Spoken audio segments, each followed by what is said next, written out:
We are continuing on my reviews of the Netflix adaptation of Avatar The Last Airbender today, and we continue that with episode 6 titled Masks. We are going to break it down and talk about it in this video. My fellow benders of all four nations, welcome to Uncle Iroh's Tea Shop, the Jasmine Dragon. Find yourself a seat, grab some jasmine tea, and enjoy the video. Like with my recent ones, let's see if we can hit a goal of 200 likes here. So, like I keep mentioning in my reviews, be sure to keep the comments and dialogue to this episode and this episode only. Regarding my thoughts on today's review, this is most definitely one of my favorite episodes in the entirety of this first season. To be clear, I'm not just saying that because it's one of the two episodes other than the first one that are written by the original creators. I'm simply just saying that I love it on its own merits. Now, there is one thing that happens in this episode that I can tell you with full honesty that it is something that I really did not like with how they handled it, and we'll get to that soon. So the main crux of this episode deals with the fact that it is adapting two big storylines, of which are around Aang learning more about what he needs to do from Roku, and then also a lot of the stuff to do with the Fire Nation with regards to Zuko and his Blue Spirit arc. So essentially, yes, this episode is adapting both the Blue Spirit and the Storm episodes from the cartoon into one, along with the ending of the Winter Solstice portion of that arc, with Aang, Roku, Ko the Face Stealer, and Heibai. The episode gets split up into those multiple sections, so I want to talk about each one in detail. Let's start off with the Blue Spirit and Zuko portion, because this is by far my favorite part of the entire episode, and I loved every single second of it. So of course, there is the whole portion that I will start with regards to the fact that Zuko, of course, is having a negative effect on his crew, in particular Lieutenant G. For those who remember the cartoon, this was a storyline heavily established in Book 1 with regards to the fact that they went into a deep dive into how Zuko has this conflicting relationship between him and his crew, and how he pushes them so hard because of this traumatic past of his. That, of course, is where Iroh gives the backstory behind everything and how it came to be.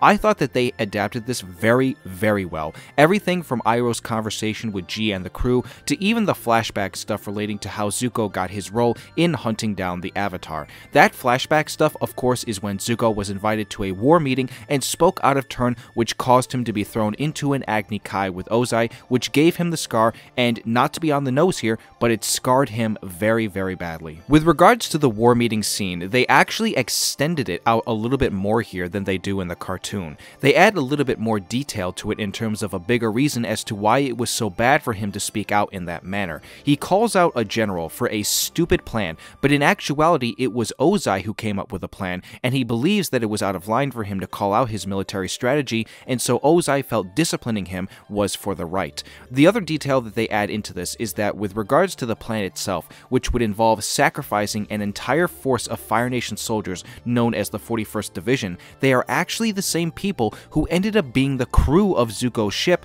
and so I love the fact that the writers added this in with this little extra detail to make it feel like the crew of this ship now feels more in debt to him than how they did in the cartoon. In the cartoon, all Iroh does is tell them the story of what had happened to Zuko, and then that's it. After all that, they go back and be friends. But here, I love the fact that they added in this extra detail that really makes it more believable and honorable at that. We see that as much at the very end of the episode when they are all saluting him as he's walking by from coming back from the prison portion of the Blue Spirit act of the episode. Can I also say this? I was not expecting the live action adaptation to give a lot more to the character of Lieutenant G than it did. This is one of the most side characters of all side characters in the original cartoon, and the fact that they give him as much screen time as they do in the adaptation is kind of neat, and I wonder how you all feel about that. Again, I loved all the other scenes as well, whether it was the actual Agni Kai fight between Zuko and Ozai, or the aftermath portion of flashbacks where Ozai assigns him the task of hunting down the Avatar.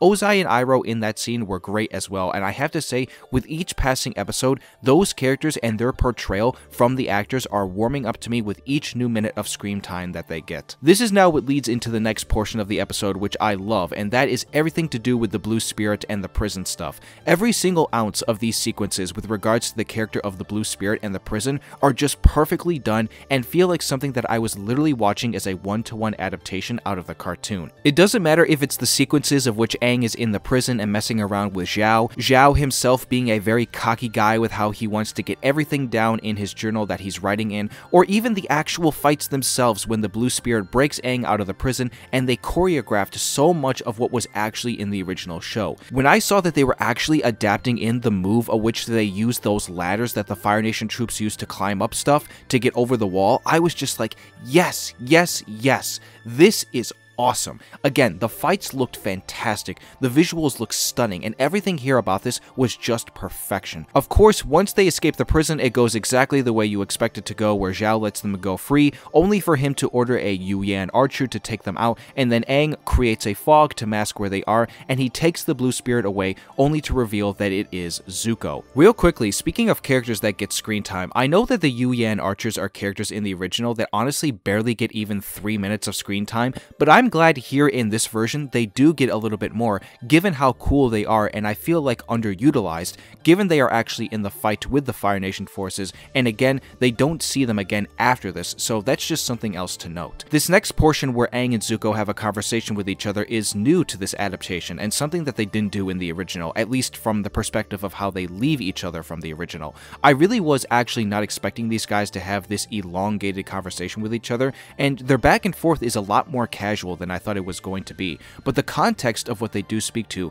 is very well written. Aang really tries to create a friendship kind of dialogue with him, and it's very heartwarming because, in a way, this scene might depict a lot of what fans see in the character of Aang. He doesn't really want to fight anyone, and he wants to create friendships and long-lasting peace with people. I feel like they really portrayed the scene very well in the depiction of his character with how he talks to Zuko, which ultimately is what leads to another great depiction of Zuko here, because he gets frustrated with it and he tries to attack him. After Aang knocks him out, he puts him on his little boat, and we get the iconic cartoon scene where they have that dialogue in the original where Aang asks him, "If we knew each other back then, do you think we could have been friends?" It's a fantastic way to end off this portion of the episode with regards to everything with the Blue Spirit and the stuff with Zuko and the Fire Nation. Now, the last portion of this video that we have to talk about with regards to the episode now relates to everything that happened with Aang, the Fire Nation Temple and the Fire Sages, Roku, and then also June, who makes her last appearance. So basically, this is where my grievances with the episode are going to come in, at least one of my only grievances with it. Firstly, I want to speak to the Fire Sages, just because I like that they brought this in, given the fact that it's kind of important that they're supposed to be there guarding this temple. I thought that they executed all this stuff with them very well, even if they are not there for that long. But now we get to the stuff that I cannot wait to have a dialogue with you all about, because man, did I think that they fumbled the bag on this scene. Yes, you are right, I am referring to the very scene of which is Aang having his spirit world connection with Avatar Roku. So I'm just going to get it out of the way and say it here, but this scene is terribly executed, not just because of how certain things are written, but also because of how the writers portray the character of Roku. I really dislike that they gave him a comedic tone in this very important scene. Listen, I like comedy and I like humor, but it has to be in the right cases and at the right times, and also for the characters that it suits best. If you know the cartoon, you know exactly that this character is not meant to be comedic. He is supposed to be very wise and sage in his manner and talk to him like a very good teacher, and it feels like here they try to be way too playful with their interaction. Now, in fairness, it's not the entirety of the interaction, but the way it starts is so bad, and I'm sorry if I'm coming off that way with this, and I just think it didn't gel with how this sequence begins. If anyone disagrees with me, I will be happy to talk it out with you in the comments. I just don't know why the original creators had to write him this way in the scene. The advice stuff is all good, and also he is there to help Aang with regards to dealing with Ko the Face Stealer, since they had an interaction with each other in the past. Roku gives him this totem, which is from the Mother of Faces, which is an ancient spirit that was able to craft the faces of all living beings. I will say I do like how their interaction with each other ends with what Roku tells him. Roku tells him that for the Avatar, friends can be a liability and that he knows as such, and I think the writers put this in as a way to call back to what had happened to Roku in his life as the Avatar, given he was the one that was alive during the time of when Sozin was getting ready to invade the world. They were friends with each other, and for Roku there was a betrayal in that, and so I feel like that's meant to be a callback to all of that. Once Aang gets out, grabs the totem, and is ready to leave, he sees that the Fire Sages have been knocked out, and they were knocked out by none other other than June herself that is of course on her task to get back Aang to Zuko and Iroh. I'm sure some people were probably wondering how June and the Shirshu got on the island, and I'm just going to make the safe assumption that she just got there by the boat. When she brings him back to Zuko and Iroh, she gets paid and then goes off on her way. This whole sequence of the episode's story ends with Zuko and Iroh taking him away, only to be stopped by Zhao and his forces, who eventually take him back to the prison. I should also mention that they include the whole storyline with Ko, as I mentioned already many times. The stuff with the spirits concluded fine, and with Ko, I don't know how I feel about an object, or in this case, the totem being the thing that helps Aang beat him, as opposed to the emotion stuff in the cartoon, where Aang couldn't show any of that stuff or else his face would have been stolen. I definitely feel like the cartoon communicated the more scarier aspect of his character. The totem stuff I feel like is maybe an unnecessary addition to the lore of the character, but I guess I also like it at the same time, so I'm a little bit weird on it with regards to a mixed bag reaction. And that is actually how the episode ends, where Aang gets Katara and Sokka back, Iroh finds Zuko's blue spirit mask and disposes of it, while Iroh himself is giving a commentary to end off the runtime. And that right there is where the episode breakdown is going to end for me on this review. Again, I really enjoyed this episode. It is one of my favorites.